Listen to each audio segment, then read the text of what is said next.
Meiosis. पहले हमने mitosis previous lecture में कंप्लीट कर ली थी। नाउ तो मियोसिस क्या होती है? The process of nuclear division that reduces the number of chromosome in new cell to half the number in original cell.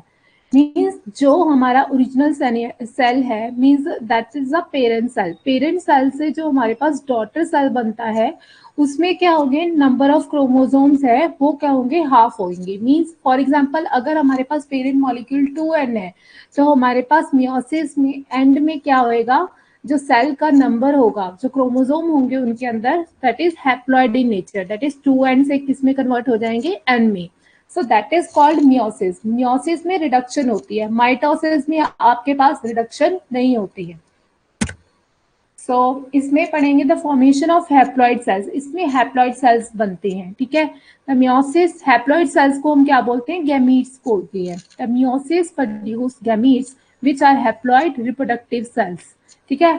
Why this is called reproductive cells? Because these are produced by the reproduction of two parent cell, ठीक है। The cells preparing to divide by meiosis, जो cells है जब वो prepare होता है divide होने के लिए मियोसिस में, तो वो इन फेसेस के थ्रू जाता है, that is G1, S and G2 face of interface. सबसे पहले वो इंटरफेस में जाता है, जो मैंने आपको माइटोसिस में भी बताया था। The cell begins mitosis with the duplicate set of chromosome. इसमें आप देखोगे डिटेल में, इसमें देखेंगे कि जो सेल है सबसे पहले डुप्लीकेट सेट ऑफ क्रोमोसोम होती है उसके में, ठीक है, just like mitosis. The cells undergoing meiosis divide twice. जो cells है वो अपने आप को डिवाइड करता है दो बार। So दो बार डिवाइड करता है, it means resulting in the 4 haploid cells. ठीक है, तो वो 4 haploid cells को प्रोड्यूस करेगा। Means one cell is producing the 2 offsprings and one cell is producing the 2 offspring. That is why these are producing the 4 haploid cells, ठीक है, meiosis में। तो 2 स्टेजेस होती है मियोसिस की। The first cell division is called as meiosis 1। इसके अंदर जो फेज होते हैं वो होते हैं prophase 1, metaphase 1, anaphase 1, telophase 1 and cytokinin 1। And second cell division में मियोसिस 2 होती है। इसमें हमारे पास सबसे पहले होता है prophase 2, metaphase 2, anaphase 2, telophase 2 and cytokinin 2 respectively. So सबसे पहले हम मियोसिस में देखेंगे। मियोसिस में this is a general overview, ठीक है, कि कैसे, फॉर एग्जांपल अगर आपको क्वेश्चन आता है right detail note on meiosis 1, सो आप मियोसिस 1 में सिर्फ प्रोफेज 1, मेटाफेज 1, एनाफेज 1 और टेलोफेज 1 ही रिकमेंड करोगे, और पूरी स्ट्रक्चर बनाने के बाद फिर इसको एज ए डिस्कस करेंगे। The first is prophase 1। Prophase 1 में क्या होता है, the DNA coil tightly into the chromosome. जो हमारे पास ये डीएनए है, ये क्या होते हैं, कॉइल्ड हो जाते हैं, ठीक है, कॉइल्ड होते हैं क्रोमोसोम के अंदर, ठीक है। सो डीएनए क्या बनाते हैं, क्रोमोसोम बना देते हैं। So this is the structure of chromosome, जो मैंने आपको प्रीवियस लेक्चर में भी बताई थी। सो डीएनए कॉइल्ड होके अपने क्रोमोसोम को रिप्रेजेंट करते हैं यहाँ पे। The spindle fibres appear. Spindle fibres क्या होने शुरू हो जाते हैं, अपीयर होने शुरू हो जाते हैं इस फेज में, ठीक है। उसके बाद क्या होता है, द न्यूक्लियर मेम्ब्रेन डिसएम्बल्स। जो न्यूक्लियर मेम्ब्रेन है इसके बाहर वाली, वो क्या होनी शुरू हो जाती है, धीरे धीरे वो डिसअपियर होनी चाहिए, कंप्लीटली डिसएम्बल हो जाती है एक टाइम पे। The synapsis occur homologous chromosome line up next to each other. जो ये क्रोमोसोम है ये एक दूसरे के मीन्स जो क्रोमेटिड्स है ये एक दूसरे के ऊपर ओवरलैप करते हैं, so that is why it is called crossing over बोलते हैं इसको। Each pair is called a tetrad, इसको बोलते हैं दीज पेयर्स। मीन्स ये ब्लू है और ये ग्रीन है, it means these are from different parent and these are from different parent, so that is why these producing the four pairs बनाते हैं, so that is called tetrad बोलते हैं इसको। Crossing over occur, portions of chromatid may break off and attach to the adjacent chromatids, ठीक है। इसमें क्या होता है कि ये क्रॉसिंग ओवर होती है, जो मैंने आपको बताई थी कि क्रोमेटिड एक दूसरे के क्रोमोसोम के ऊपर क्या करते हैं, ओवरलैप करने की कोशिश करती हैं, ठीक है। सो यहाँ पे जब ये ओवरलैपिंग होती है तो जेनेटिक रिकॉम्बिनेशन होती है, ठीक है, the genetic recombination result the genetic material between the maternal and parental chromosome is exchanged. For example, अगर ये फीमेल पेरेंट से आया है और ये मेल पेरेंट से आया है, तो दोनों की क्रॉसिंग ओवर होके हमारे पास जो ऑफस्प्रिंग बनेगा उसमें मेल कैरेक्टर भी होगा और एक फीमेल कैरेक्टर भी होगा. सो that is called genetical recombination. इसको हम बोलते हैं genetical recombination. Next is prophase 1 है जो, इसके बाद सेकेंड इसका मियोसिस 1 में फेज आता है, दैट इज कॉल्ड मेटाफेज 1. इसमें क्या होता है, अब हमारे पास प्रीवियस केस में क्या था, ये टेट्राड बन गए थे. इस केस में क्या होता है, the tetrad line up along the middle of the cell. जो टेट्राड है वो लाइन अप हो जाती है सेल के बीच में. बिल्कुल सेंटर में हमारे पास क्या आते हैं, टेट्राइड लाइन अप हो जाते हैं. So that is along the middle of the cell. Spindle fibres attach to the centromere of the each homologous chromosome. ये जो है, दीज आर रिप्रेजेंटिंग जो लाइंस है, these are called spindle fibres. ये attach हो रही है इसके सेंट्रोमियर्स के बीच में. ठीक है, so these are called spindles जो इसके साथ में अटैच हुए हैं. So this is called metaphase 1. और इसके बाद मेटाफेज 1 में सिर्फ ये सेंटर में अलाइनमेंट होते हैं. उसके बाद नेक्स्ट फेज में क्या होएगा वो देखते हैं. एनाफेज 1 में क्या होता है, each homologous chromosome move to the opposite end. ठीक है, जो हमारे पास ये होमोलोगस क्रोमोसोम है, ठीक है, ये क्या करते हैं, move to the opposite end. Means ये जो क्रोमेटिड जो हमने प्रीवियस बताए थे, ये वाला इस तरफ मूव करेगा और ये वाला इस तरफ मूव करेगा. सो ये चीजें आ रही हैं. ठीक है, means opposite end of the cell पे क्या करेंगे, मूव करना शुरू कर देंगे. The random separation of homologous chromosome is called independent association. ठीक है, ये जो सेपरेशन होती है होमोलोगस क्रोमोसोम, यहाँ पे होमोलोगस टर्म क्यों यूज की है, because that are drive from the one parent, जो कि हमने ब्लू के साथ represent. So that is attracted towards the opposite end of the cell. ठीक है, so these are called homologous chromosomes. The homologous chromosome is called independent association होती है. Means chromosome जो है वो रैंडम सेपरेशन हो रही है उनकी to opposite end of cell, that is called, उसको हम बोलते हैं इंडिपेंडेंट एसोसिएशन. ठीक है, and result in the genetic variation. इससे क्या होता है, जेनेटिक वेरिएशन अकर हो जाती है. ठीक है, बिकॉज एक क्रोमेटिड उसका क्या था, ओवरलैप हो रखा था. सो यहाँ पे एक ब्लू है और यहाँ पे एक ग्रीन आएगा. This is called anaphase 1. Separation के बाद क्या होगा, द क्रोमोसोम टीलोफेज में जाएगा. टीलोफेज 1 एंड साइटोकाइनिन 1 आएंगे. इस फेज में क्या होता है, the chromosome reaches opposite end of the cell and cytokinin begin. Telophase में क्या होता है, जो हमारे पास क्रोमोसोम होते हैं जो ऑपोजिट एंड में चले जाते हैं और जो सेल है बीच में से क्या होना शुरू हो जाता है, वो लाइसिस मींस काइनिन्स. काइनिन्स का मतलब है सेल अपने आप को डिवाइड करना शुरू कर देता है. And cytokinin begin. ठीक है, तो साइटोकाइनिन बीच में से बिगिन होनी शुरू हो गई है. ठीक है, the two new cells are produced. इससे हमारे पास ब्रेक होके क्या बनेगा, this one the new cell and this is the another new cell. So two new cells are produced, each containing one chromosome from each homologous pairs, haploid 1n. So यहाँ पे भी 1n, ये जो cell बनाएगा वो 1n बनाएगा, means haploid cell बनाएगा. और ये वाला है जो, वो भी क्या बनाएगा, 1n हैप्लॉइड सेल बनाएगा. So ये है मियोसिस 2. तो पहले हमने पढ़ी मियोसिस 1. मियोसिस 1 में जो हमारे पास फेसिस थे उनके साथ भी 1 लिखा हुआ था. So that are the category of meiosis 1. अब नाउ है हमारे पास मियोसिस 2. मियोसिस 2 में हमारे पास क्या होता है, the prophase 2, metaphase 2, anaphase 2, telophase 2 and cytokinin. ठीक है, इसमें क्या होता है, इसे हम 1 by 1 देखते हैं. तो सबसे पहले है प्रोफेज 2. हमारे पास जो प्रोफेज 2 होता है, प्रोफेज 2 में क्या होता है, द स्पिंडल फाइबर्स क्या होते हैं, फॉर्म होने शुरू हो जाते हैं. यहाँ पे देख रहे हो ये स्पिंडल फाइबर्स क्या हो रहे हैं, फॉर्म होने शुरू हो गए, मींस आपस में ही कनेक्ट होने शुरू हो गए हैं. And begins to move the chromosome toward the mid line of the dividing cell.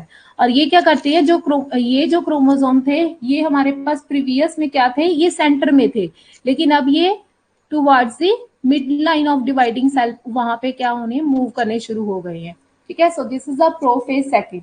ठीक है, इसमें सिर्फ ये वाली मूवमेंट होती है और स्पिंडल फाइबर्स फॉर्म हो जाते हैं. नेक्स्ट है मेटाफेज 2.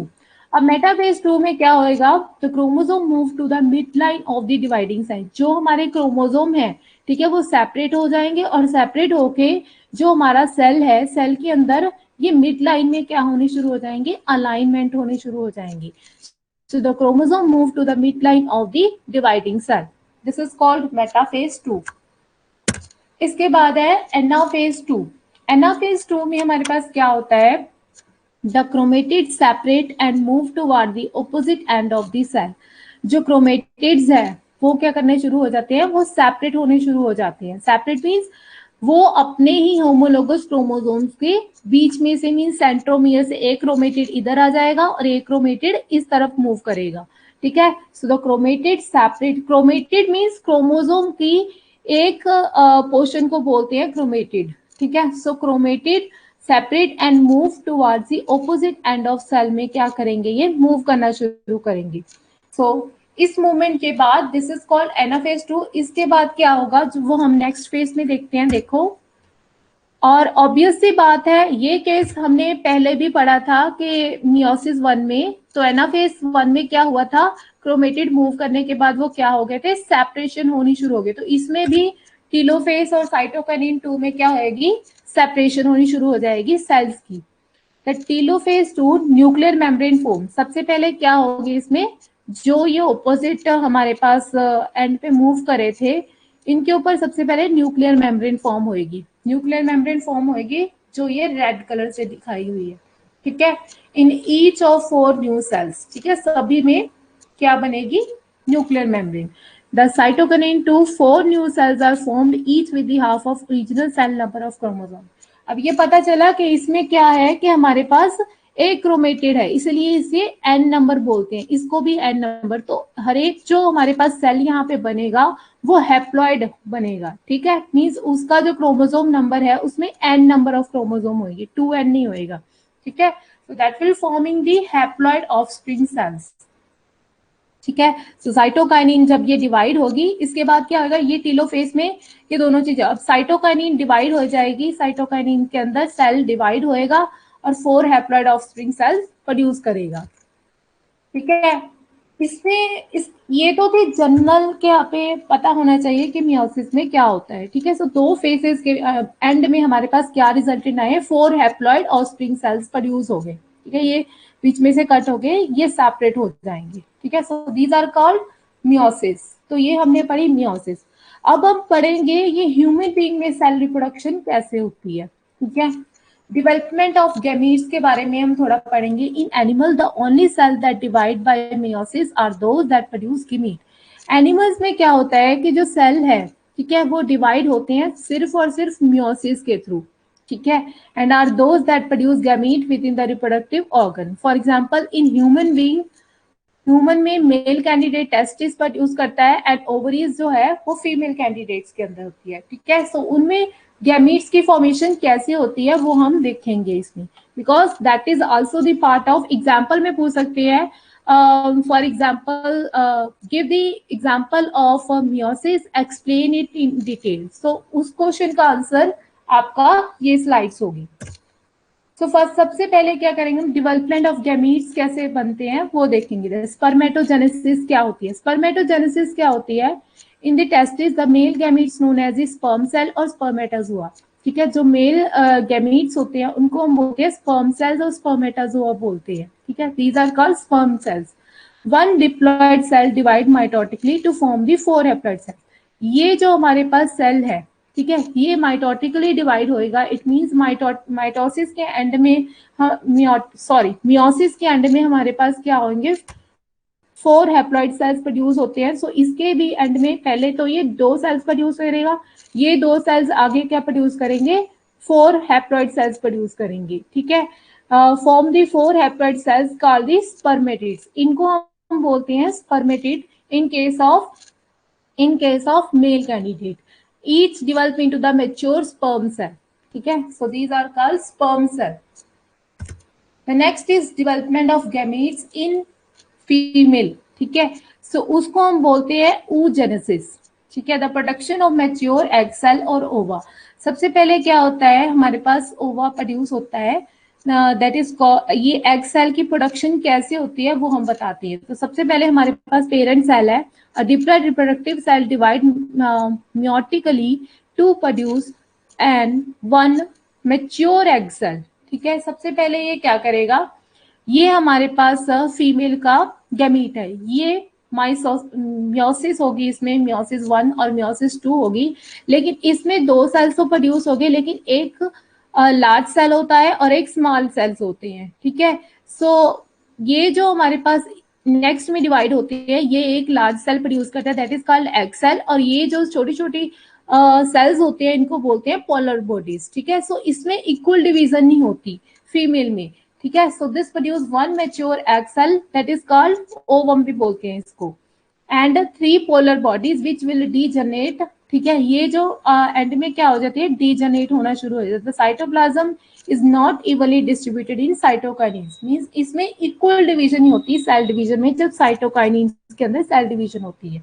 ठीक है, सो दैट्स व्हाई वहां पे पोलर बॉडीज जो प्रोड्यूस होती हैं वो क्या हो जाती हैं, डिग्रेडेड हो जाती हैं। ठीक है, so this is the case of development of gametes in female candidate is known as the oogenesis, and that is the difference between oogenesis and spermatogenesis.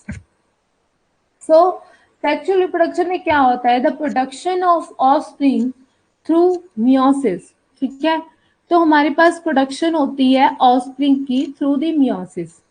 तो अगर प्रोडक्शन ऑफ ऑफस्प्रिंग होती है through meiosis and union of sperm and egg cell, so इसमें क्या होगी, sperm cell और egg cell की क्या होगी, यूनियन होगी, और मियोसिस के थ्रू हमारे पास ऑफस्प्रिंग प्रोड्यूस हो जाएगा। And offsprings are genetically different होते हैं because the genes are combined in new ways. Offspring genetically different क्यों होते हैं, बिकॉज उसमें क्या होता है, एक जीन जो हमारे पास, जीन का मतलब है क्रोमेटिड के ऊपर होती है, जो क्रोमोसोम के अंदर होते हैं। सो ये जीन एक पेरेंट सेल से आता है, एक पेरेंट फीमेल है और एक पेरेंट क्या है, मेल है। सो दोनों के डिफरेंट डिफरेंट क्या होते हैं, जेनेटिकल मटेरियल होते हैं। दैट्स व्हाई जो हमारे पास ऑफस्प्रिंग बनता है वो न्यू वेज में कंबाइन होता है और उसके अंदर जेनेटिकल इंफॉर्मेशन क्या होती है, डिफरेंट होती है। ठीक है, एडवांटेजेस क्या है, it enable the species to adapt rapidly to new condition. इससे क्या होता है कि सेक्सुअल रिप्रोडक्शन से जब मियोसिस होती है तो जो हमारे पास ऑफस्प्रिंग बनता है वो बहुत ज्यादा अडेप्टेबल होता है न्यू कंडीशन से। ठीक है, सो उसके अंदर इम्यूनिटी पावर क्या होती है, इंक्रीज होती है as compare to their parents. ठीक है, so that is the main advantage. और इन चीजों को हम ये जो मियोसिस और माइटोसिस का कॉन्सेप्ट है अगर हम समझते हैं, सो जीन रिप्रोडक्शन जो हम लेबोरेटरी में करते हैं उसके लिए भी बहुत हेल्पफुल होती है। ठीक है, thank you, this is your lecture. इसके बाद हम इसके अंदर एक और चीज पढ़ाऊंगी मैं इसको। ठीक है, वो हम कल पढ़ेंगे।